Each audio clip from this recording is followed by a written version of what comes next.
Bonjour à tous, ici Solja Larouts, la maman de Leroy. Je viens vous donner un petit peu de mes nouvelles.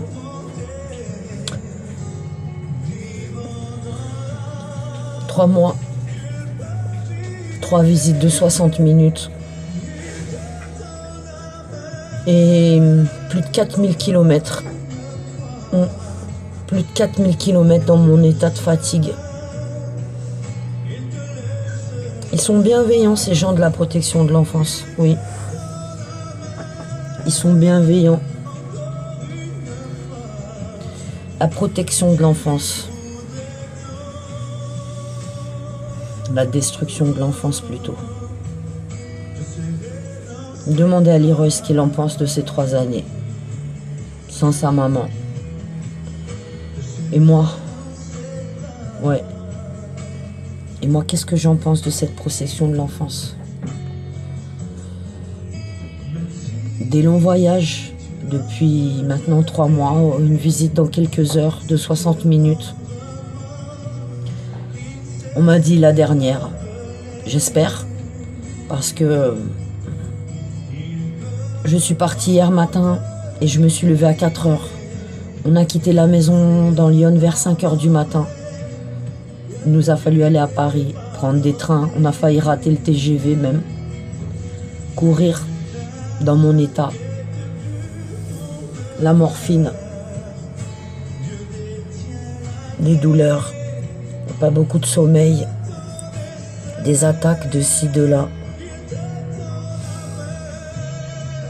Judiciaire. Financière. Un grand vide avec le département de la Gironde.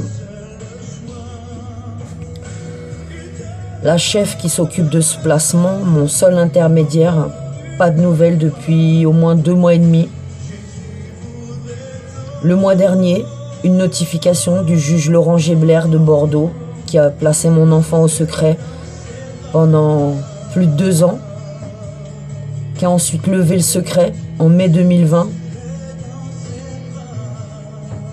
Mais qu'en est-il du secret? Eh bien, le secret court toujours. Parce que je ne sais pas ce qu'ils ont fait avec mon enfant pendant ces 3 années. Il a été beaucoup déscolarisé.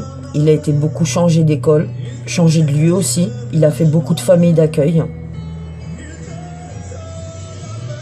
C'était dans son intérêt d'après le juge. Le juge qui ment aux audiences. Le juge qui ment dans ses faux jugements.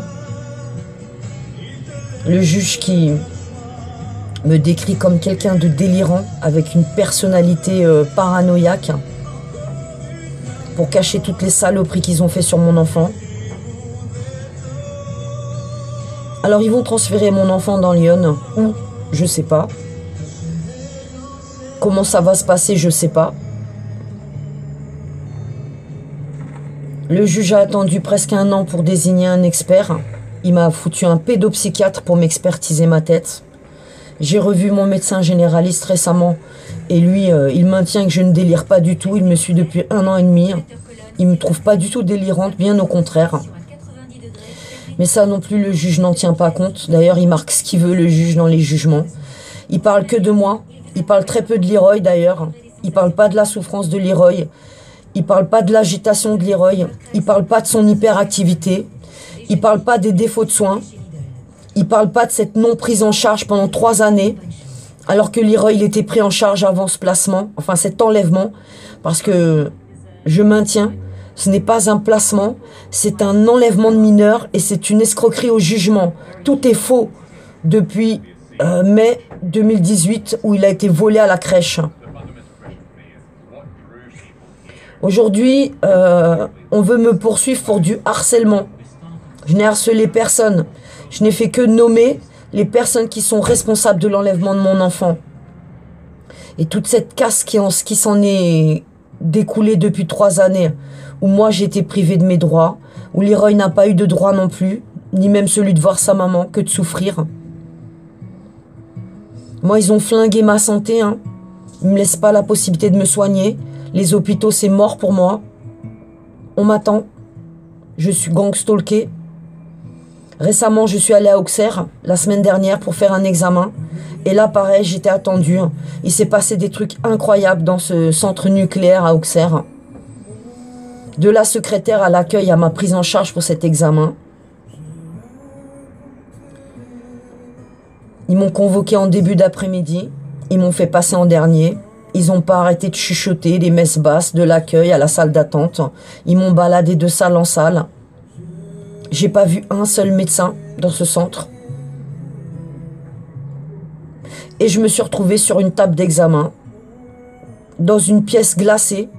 Je suis sortie de là, le lendemain, j'étais malade et j'enchaînais les crises d'asthme. Oui, une pièce glacée. Et dehors, il faisait une température, je vous dis pas. J'avais l'impression d'être sur un tournage de film, avec des acteurs. Mais ça, je le vis depuis 12 ans. Et la justice appelle ça un délire de persécution alors que la justice me persécute. Mais il n'y a pas que la justice qui me persécute. C'est un grand nombre de personnes qui sont autour de nous, de nos situations. Moi et Leroy, nous n'avons pas accès à la justice. Nous n'avons pas de droit. Nous n'avons pas d'avocat.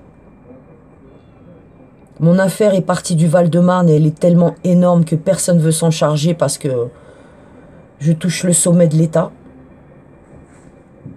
Je suis censurée par toutes ces personnes qui dénoncent ce trafic d'enfants. Je suis traitée de folle, de paranoïaque, de tout ce que vous voulez, d'escroc, de manipulatrice, de tout ce qu'on veut. Mais la réalité veut que dans ce pays, je ne suis pas la seule à endurer tout ça. Mais je vois que des parents qui se tirent dessus, que des collectifs qui sont là pour mettre en avant des dossiers. Et d'autres dossiers restent derrière. D'autres parents sont censurés comme moi, parce que moi, je suis la plus censurée, la plus dénigrée, la plus démolie. Je dérange personne. Je me bats pour mon fils et je me bats pour d'autres parce que je vous rappelle que ça fait pas 1 an que je me bats, mais 12 ans que je dénonce toute cette casse sur les familles, toutes ces persécutions qu'on doit vivre. Si on dénonce, on vient me chercher, on me met en lumière, après on me saccage. On saccage mon enfant derrière moi aussi. Alors oui, je suis fatiguée de tout ça. Je suis fatiguée de faire des kilomètres et des kilomètres pour voir mon fils 60 minutes. Je suis fatiguée de ces chefs de service qui se payent ma tête. Tout est beau, tout est bien, c'est excellent. On transfère Leroy. Est-ce que vous vous rendez compte un peu de ce que va subir Leroy encore comme choc? Leroy, c'est un petit garçon de 6 ans qui est angoissé, qui est très perturbé, qui ne tient pas en place pendant une visite de 60 minutes. Il faut lui courir après. Ils l'ont mis dans un monde de dessin animé. Sa vie est une bande dessinée pour lui faire oublier tout ce qu'on lui fait vivre, d'instabilité, d'insécurité.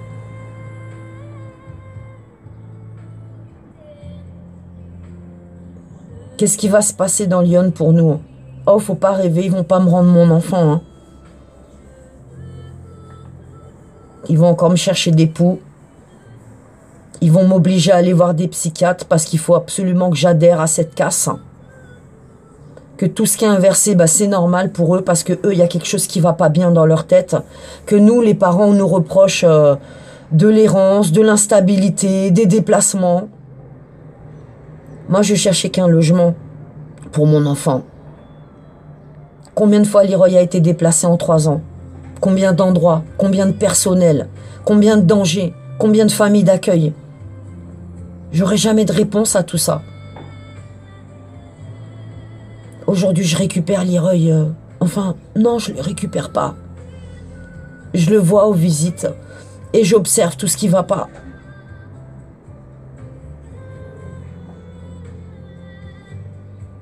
Dans quelques jours, ils vont le transférer comme un prisonnier dans mon département. Où est-ce qu'ils vont le mettre, je ne sais pas. À quel rythme je le verrai, je ne sais pas. Madame la chef de Gironde ne trouve pas utile de me contacter, de m'écrire, de me parler de la suite. Le mépris total. Mais c'est moi qui délire, monsieur le juge Gebler. Un nouveau juge à Auxerre qui va probablement me dire oui, mais il y a 3 expertises qui vous décrivent comme quelqu'un d'instable et de délirant. Qui délire? Qui est instable? Qui fait des milliers de kilomètres pour voir son enfant? Qui occulte même mon état de santé, ma fatigue? Je suis arrivé hier dans cet hôtel. Je me suis écroulé sur le lit de fatigue, de douleur. De la morphine pour me soulager. C'est tout ce que j'ai comme soin. Opérer, non, ça ne sera pas possible parce qu'ils vont me buter dans un bloc. Et de ce que j'ai vu là, ces derniers mois, et les prises en charge dans les hôpitaux, c'est catastrophique pour des personnes ciblées comme moi. La persécution, c'est ça. La persécution, c'est on ne vous laisse pas dormir. On vous envoie à terre tous les jours, de n'importe quelle manière.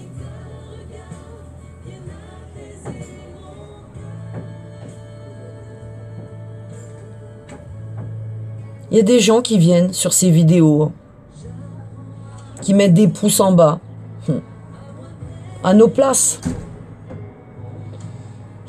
Vous seriez pendus. Songez à vos enfants, si un jour ils devaient vivre tout ça. Vous vous rappellerez tout ce que nous avons enduré. Le massacre sur nos familles, sur nos vies. Et combien de toutes nos forces nous avons crié, parlé, pour vous expliquer ce qui se passe. Ne vous pensez pas à l'abri, hein, parce qu'ils ne vont pas s'arrêter à nous. Hein. Nous, ils nous pourchassent parce que nous vous montrons la réalité des choses. Et quoi qu'il m'en coûte, la vérité me rendra libre. Et je continuerai à vous expliquer ce qu'ils font. Alors ils essayent de m'envoyer dans la rue. Ils essayent de m'envoyer à terre. Mais je lutte.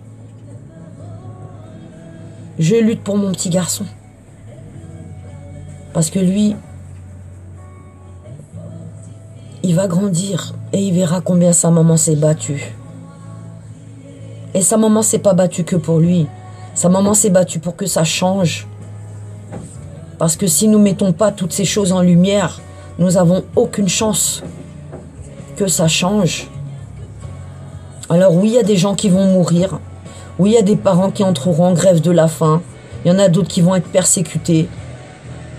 Il y en a d'autres qui vont se tuer. Moi, j'ai été désenfantée 4 fois. Aujourd'hui, j'ai plus de famille au bout de 12 ans. Ma famille est éclatée, dispersée. Très peu de relations avec mes enfants. Parce qu'ils sont sous un joug incroyable. Et manipulation, manipulation, manipulation. Depuis des années. Dissociés, ils sont éclatés, mes enfants. Voilà aujourd'hui l'état de ma famille, l'état de ma vie. Saccagée, par terre, détruite, fracassée, massacrée, persécutée.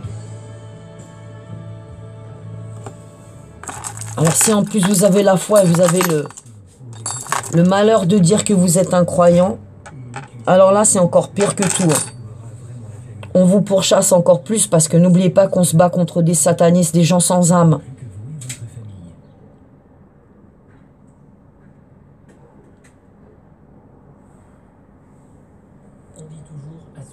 Dans quelques heures, je vais voir mon fils.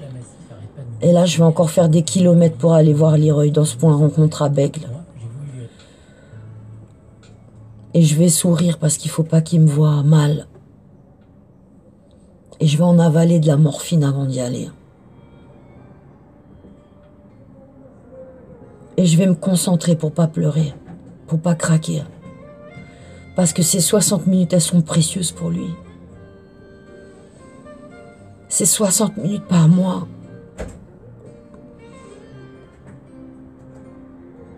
C'est ça, sa famille.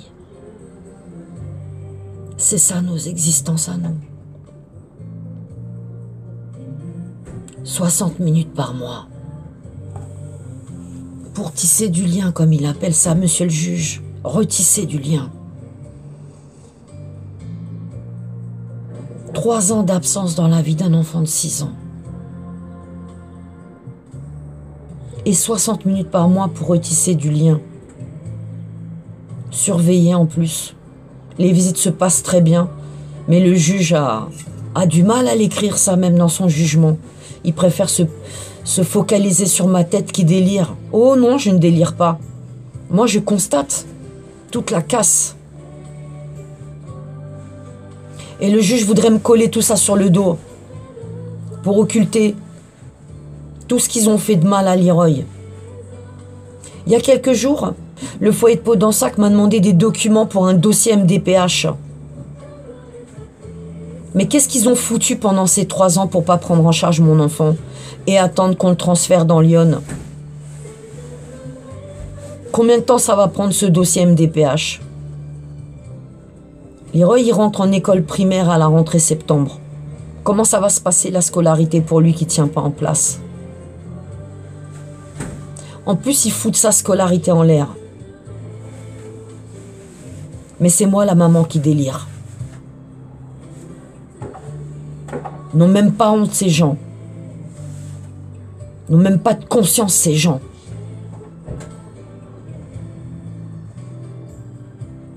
Destruction de l'enfance. Destruction de famille. Extermination même. Voilà ce que nous vivons. Aujourd'hui, je voudrais remercier les 2-3 personnes qui m'ont aidé à voyager. Et je vous jure qu'on serre nos ceintures, hein, parce que le voyage nous coûte la peau du cul. Hein.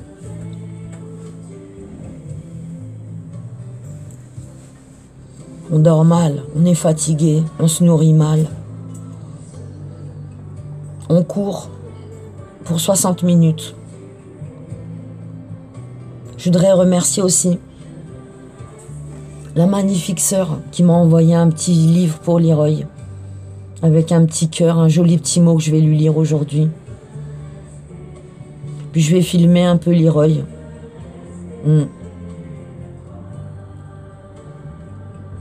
Avec vos dons, j'ai pu lui acheter un petit cadeau. Un petit jouet qu'il m'a demandé, Leroy. Alors, il m'en demande des choses, Leroy, mais je peux pas tout lui acheter parce que il faut beaucoup de fric. Hein. Et ils font tout pour m'empêcher d'aller voir mon enfant, de retrouver mon enfant. Et en ce moment, ils essayent de m'assécher financièrement. Alors oui, j'espère que c'est la dernière visite à Bordeaux parce que mon corps et ma tête vont pas en supporter davantage. J'ai beau prier, je suis fatiguée. Et là, j'attends les résultats des examens que j'ai passés la semaine dernière. Cet après-midi, je vais voir Leroy. Retour à l'hôtel et je me repose un peu. Et demain matin, très tôt, on repart. On n'est pas venu à Bordeaux pour faire du tourisme. On fait plus de 1300 km aller-retour pour 60 minutes. Et je voyage pas en ambulance. Hein. Je voyage avec une tumeur à vif et des douleurs infernales.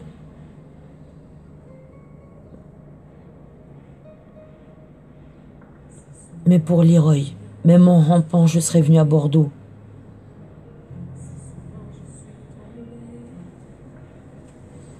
Alors aidez-moi comme vous pouvez. Relayez tout ce qu'ils sont en train de me faire vivre. Arrêtez de me censurer.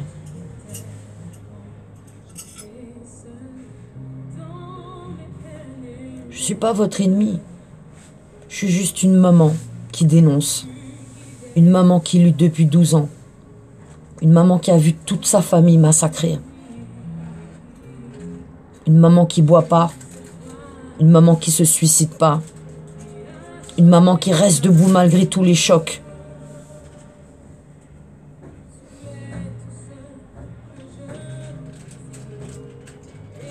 Aidez-nous. Aidez-nous à faire péter cette affaire. Aidez-nous à trouver un avocat qui va pas nous ruiner parce qu'on n'a pas les moyens. Et que dans Lyon, il va nous falloir un avocat aussi. Hein. Parce que sinon, ça va continuer encore pendant des années. Hein.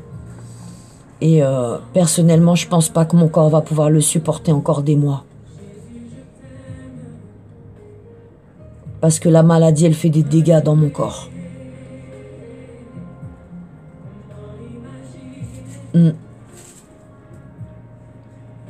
Je reviens vers vous ce soir et je vais essayer de faire quelques images de Leroy.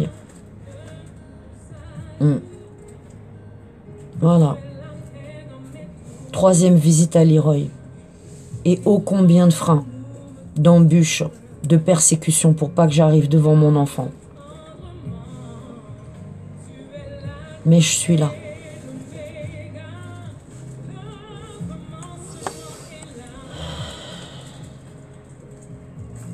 À bientôt.